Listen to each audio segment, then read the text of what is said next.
नमस्कार दोस्तों, मैं राकेश वर्मा आप सभी का स्वागत करता हूं आपके अपने परिवार एशन गुरुकुल पर। साथियों, बीपीएससी टीआरई 2 के सप्लीमेंट्री रिजल्ट के लिए आप सभी वैसे अभ्यर्थीगण हमारे साथी भाई बंधु बहना जो या तो डेट ऑफ बर्थ के कारण छठे हैं या फिर 1-2 अंकों से पीछे रह गए हैं, बेसब्री से इंतजार कर रहे हैं। लेकिन आप सभी को ऐसा लगने लगा है कि शायद सप्लीमेंट्री रिजल्ट अब नहीं आएगा। लेकिन मैं जहां तक कह रहा हूं, मुझे जितना जानकारी है और जितना विश्वास और भरोसा है, शिक्षा विभाग और बीपीएससी आयोग पर सप्लीमेंट्री रिजल्ट अवश्य ही दिए जाएंगे, भले ही देर होंगे। लेकिन अब तक सप्लीमेंट्री रिजल्ट आखिर क्यों नहीं दिए गए, इसके पीछे का कारण क्या है, कौन है जिम्मेदार, इन सारी बातों पर हम चर्चा करेंगे। साथियों, आप सभी जब किसी के यहाँ शादी विवाह तिलक बारात या कोई प्रीत भोज में खाने के लिए जाते होंगे, तो आपके साथ बैठे हुए बहुत सारे ऐसे खाने को लेकर के इतने लालायित होते हैं कि जो उनका पतल में या थाल में जो मिलता है उसे वो खत्म भी नहीं करते हैं और परोस मांगने के लिए उतारू हो जाते हैं, वो चिल्लाते रहते हैं। ऐसा देख करके जो चलाने वाला होता है, खाना परोसने वाला होता है, जो खिलाने वाला होता है, वो गुस्सा हो जाता है और छोड़ करके भाग जाता है। यही कुछ प्रकरण जो है देखने को मिल रहा है शिक्षक भर्ती में। साथियों, आप सभी को जान करके हैरत होगा, बीपीएससी टीआरई 2 परीक्षा जो है आयोजित हुए आप सभी को ज्ञात है। 15 दिसंबर तक परीक्षा हुए हैं और 25 दिसंबर से उसका परिणाम आना घोषित जो है जारी हो गया था। 25 दिसंबर से परिणाम आने के साथ साथ 25 दिसंबर से काउंसलिंग भी होना प्रारंभ हो गया था। लगभग 28 दिसंबर, 29 दिसंबर, 30 दिसंबर तक परिणाम ही आते रह गए और काउंसलिंग भी दूसरी तरफ हो रहा था। 8 जनवरी 2024 तक जिनका परिणाम फर्स्ट मेरिट लिस्ट से घोषित हो चुका था, उनका अंतिम तिथि तय था काउंसलिंग कराने का। उसी बीच में जो है जिनका त्रुटि पूर्ण जो डॉक्यूमेंट था, जो अपठनीय डॉक्यूमेंट था, उसे री अपलोड करने का भी समय दिया गया था, अपडेट करने का भी समय दिया गया था 3 जनवरी से 7 जनवरी के बीच।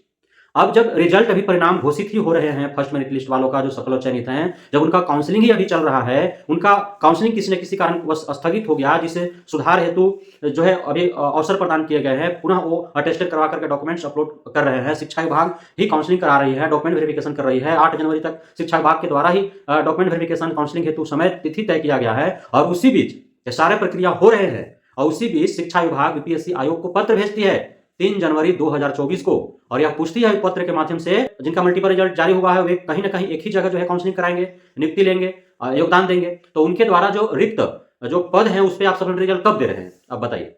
अभी तो पूरा काउंसलिंग भी नहीं हुआ है, काउंसलिंग शिक्षा विभाग स्वयं करा रही है। काउंसलिंग जब पूर्ण ही नहीं हुआ तो काउंसलिंग पूर्ण नहीं हुआ तो शिक्षा विभाग रिक्त कैसे भेजेगा कि कितने सप्लीमेंट्री जो मल्टीपल रिजल्ट दिए गए हैं उसमें से कितने जो है कौन से कक्षा में कौन ज्वाइन कर रहा है, नहीं कर रहा है, कहाँ काउंसलिंग करा रहा है, कितने पद रिक्त हो पा रहे हैं। हो सकता है कि मल्टीपल रिजल्ट हो वो कहीं जो है काउंसलिंग ना कराएं, उसे शिक्षक बनने का जो है वो मन ही हट गया, मन भर गया उसका, जो भी कारण रहा हो, तो कहीं भी नहीं करा पाए, ऐसा भी तो हो सकता है ना। तो अब उसी बीच सारे प्रक्रियाएं चल रहे हैं और उसी बीच आप जो है लेटर भेजते हैं, फिर आप औबंधिक नियुक्ति पत्र जो है 13 जनवरी को आप देते हैं। शिक्षा विभाग के द्वारा जो है 13 जनवरी को औबंधिक नियुक्ति पत्र बांटा जाता है और उसके बाद 14 को संडे है, 15 तारीख मंडे को लेटर भेजा जाता है कि 3 तारीख को आपको लेटर भेज करके पत्र के माध्यम से पूछा गया था कि सप्लीमेंट्री रिजल्ट आप कब दे रहे हैं अथवा नहीं देंगे, तो फिर आपने अब तक जवाब क्यों नहीं दिया? अरे भाई, क्या जवाब देगा वो बीपीएससी आयोग आपके ऊपर निर्भर है ना। शिक्षा विभाग जब रिक्ति भेजेगा तभी तो सप्लीमेंट्री रिजल्ट देगा ना वो। अभी सारे प्रक्रियाएं चल रहे हैं, आप बीच में घुसड़ दे रहे हैं पत्र कि भाई बताओ कब सप्लीमेंट्री रिजल्ट देंगे। अभी पूरी तरह से फर्स्ट मेरिट लिस्ट 29 तारीख 30 तारीख तक जारी हुए थे रिजल्ट और 3 तारीख को पत्र भेजता है कि कब सप्लीमेंट्री रिजल्ट दे रहे हैं। कैसे संभव है? 15 तारीख को आप पूछ रहे हैं कि 3 तारीख वाला पत्र का आप जवाब क्यों नहीं दिए और फिर 15 तारीख वाला का भी आपको कोई जवाब नहीं मिलता है क्योंकि आपने रिक्तियां भेजा ही नहीं। अब चूंकि उसमें बहुत सारे जो थे वो किसी न किसी कारणवश उनका काउंसलिंग नहीं हो पाया था और बीपीएससी आयोग नहीं चाहती है कि किसी भी अभ्यर्थी का यदि थोड़ा बहुत त्रुटि हो डॉक्यूमेंट्स में या किसी कारणवश आधार कार्ड से ओटीपी नहीं आ पा रहा है, आधार कार्ड जगह पर वो पैन कार्ड अपलोड कर दिया। अब शिक्षा विभाग बीपीएससी आयोग ने ही तो दिया था ना आइडेंटिटी प्रूफ के रूप पर, आप आधार कार्ड भी अपलोड कर सकते हैं, पैन कार्ड भी दे सकते हैं, आप ड्राइविंग लाइसेंस भी दे सकते हैं। आप आधार कार्ड ना अपलोड करके पैन कार्ड या ड्राइविंग लाइसेंस अपलोड कर दिया, अब वैसे लोगों का स्थगित हो गया काउंसलिंग। तो क्या उन लोगों को मान लिया जाए कि वो आप काउंसलिंग नहीं कराएंगे, वो शिक्षक नहीं बनेंगे? थोड़ा माइनर त्रुटि की वजह से बहुत जगहों पर छांट दिया गया। हमने आपको पहले ही बताया है कि बहुत ऐसे हमारे साथीगण हैं जिनका सीटेट में, जो दूसरे राज्य के महिला हमारे अभ्यर्थीगण हैं, सीटेट में उनका 90 अंक से कम है, कहीं पर उनको ले लिया गया और कहीं पर हटा दिया गया माइनर त्रुटि की वजह से। जिनका पिताजी का नाम में, माता के नाम में या अन्य कोई जो डॉक्यूमेंट्स में डाटा होते हैं उसमें माइनर त्रुटि होने के कारण कहीं एफिडेविट स्वीकार किया गया अर्थात उनको ले लिया गया, काउंसलिंग उनका हो गया और कहीं पे एफिडेविट रहते हुए भी उन्हें जो है हटा दिया गया। तो इस प्रकार से किए गए, स्थगित हो गए उनका। अब समय उनको दिया गया कि भाई आप जो है पुनः आवे, अपना सारा चीज सुधार करके, जिसका आधार कार्ड पे जो है नंबर नहीं था लिंक, वो लिंक करवाएं, जिसका आधार में त्रुटि है, जिसके वजह से प्रॉब्लम हो रहा है वो आधार सुधरवाएं, जिनका आधार के जगह पर पैन अपलोड हो गया है वो जो है आधार अपलोड करें। जिनका जो है सही से प्रॉपर वे में डॉक्यूमेंट्स नहीं है, वो पुनः जो है डॉक्यूमेंट्स अपलोड करें अटेस्टेड करवा करके। आप जो त्रुटिपूर्ण और आपका जो अपठनीय डॉक्यूमेंट्स उसकी जगह पर त्रुटि रही तो अपठनीय डॉक्यूमेंट्स अपलोड करें। तो इन वजह से बहुत सारों का स्थगित हो गया था। तो बीपीएससी आयोग नहीं चाहती थी कि जल्दीबाजी में जो है ऐसा हो कि सप्लीमेंट्री रिजल्ट दे दिया जाए भूलवश। सप्लीमेंट्री रिजल्ट तो अब मान लीजिए कि मल्टीपल रिजल्ट दिया गया, मल्टीपल रिजल्ट दिया गया जिसका, और गया काउंसलिंग के लिए, अब उसका स्थगित हो गया काउंसलिंग, या किसी माइनर प्रॉब्लम की वजह से उसको रोक दिया गया, हटा दिया गया। अब वो सुधार करके फिर से वो काउंसलिंग के लिए जाएगा। अब उसका खाली रिक्त पद मान करके यदि सप्लीमेंट्री रिजल्ट दे दिया जाए तो वो तो बेचारा रह जाएगा ना, नौकरी उसको होगा नहीं। तो बीपीएससी आयोग तो ये चाह रही थी, वो हमेशा जो है बीपीएससी आयोग हमेशा प्रयास की है कि विद्यार्थी के हितों में फैसला लिया जाए, विद्यार्थी के हित में कार्य किया जाए। लेकिन शिक्षा विभाग इतना जबरन उस पर प्रेशर देते रहा है प्रत्येक कार्यों में। बीपीएससी टीआरई 1 में भी, टीआरई 1 में रिजल्ट को लेकर के आपने देखा बीपीएससी बार बार कह रही थी कि और अभी समय चाहिए, लेट होंगे रिजल्ट जारी करने में। लेकिन शिक्षा विभाग जो है रोज सुबह शाम दोपहर जो है पत्र जारी कर रहा था कि काउंसलिंग इतने दिन से होने हैं, रिजल्ट निकट भविष्य में होने हैं, आप काउंसलिंग के लिए तैयारी रखो, एक नहीं दो काउंसलिंग सेंटर रखो, इस तरह से बार बार कर रहे थे। अब हड़बड़ी में जो है रिजल्ट घोषित करना पड़ा बीपीएससी आयोग को, जिसको मैं आप देखा है कि जो फर्स्ट मेरिट लिस्ट जारी किया गया उसमें कितने सारे त्रुटियां हुई।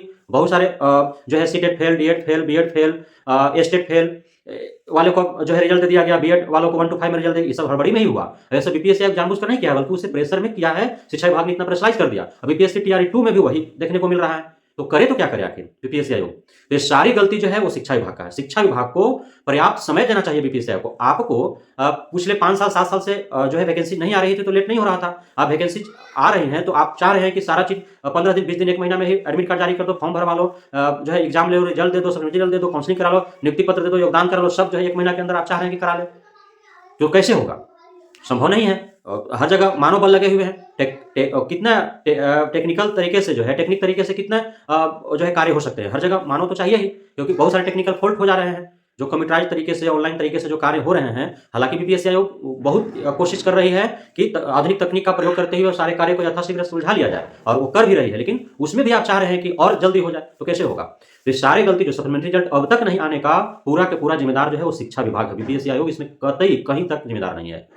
शिक्षा विभाग को पर्याप्त समय देना चाहिए बीपीएससी आयोग को परीक्षा लेने, रिजल्ट देने, सप्लीमेंट्री रिजल्ट देने और अन्य जो शिक्षक भर्ती से जुड़ा हुआ जो प्रक्रिया है उसे करने में उसको समय देना चाहिए। इतना भारी संख्या में जो है अभ्यर्थी शामिल हो रहे हैं, सभी का ओएमआर शीट जांच करना है, वो चाह रही कम से कम जो है त्रुटि हो, पारदर्शी रहे, और इतना शीघ्रता से वो सारे कार्य को भी कर रही है, उसके बावजूद भी इतना दबाव बनाना कहीं से भी जो है कहीं से वो जो है जायज नहीं है।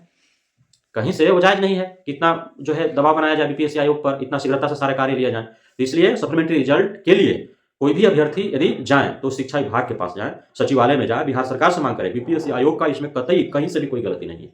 इतना जल्दीबाजी में सारे कार्य करने को आप कहेंगे तो नहीं कर पाएगा वो। इसलिए आप सभी जितने भी हमारे साथीगण हैं वो आंदोलन करें शांतिपूर्ण तरीके से, और आप जो है शिक्षा विभाग का घेराव करें। शिक्षा विभाग के जो चीफ सेक्रेटरी हैं, एडिशनल चीफ सेक्रेटरी हैं, उनसे बात करें, आप सरकार से बात करें, शिक्षा मंत्री से बात करें, शिक्षा मंत्रालय तक आप जाएं, सचिवालय में जाएं, तो ही आपका काम बन पाएगा। बीपीएससी आयोग तो सीधा कहेगी हमारे पास रिक्ति आया ही नहीं है, रिक्ति शिक्षा विभाग आज भेज देगी तो कल सब रिजल्ट दे देंगे। शिक्षा बीपीएससी आयोग तो यही कहेगी ना। इसलिए आपको अब बीपीएससी आयोग से उम्मीद लगाने की आवश्यकता नहीं है, उसके विरुद्ध आपको लड़ने की जाने की आवश्यकता नहीं है। आप सरकार और शिक्षा विभाग और शिक्षा मंत्रालय के खिलाफ आपको जाने की आवश्यकता है, उनसे आपको बात करने की आवश्यकता है। तो बहुत बहुत धन्यवाद आप सभी साथियों का, हमारे साथ जुड़े रहने के लिए, बने रहने के लिए, हमें इतना प्यार देने के लिए, हम पे भरोसा बनाए रखने के लिए। जय हिंद।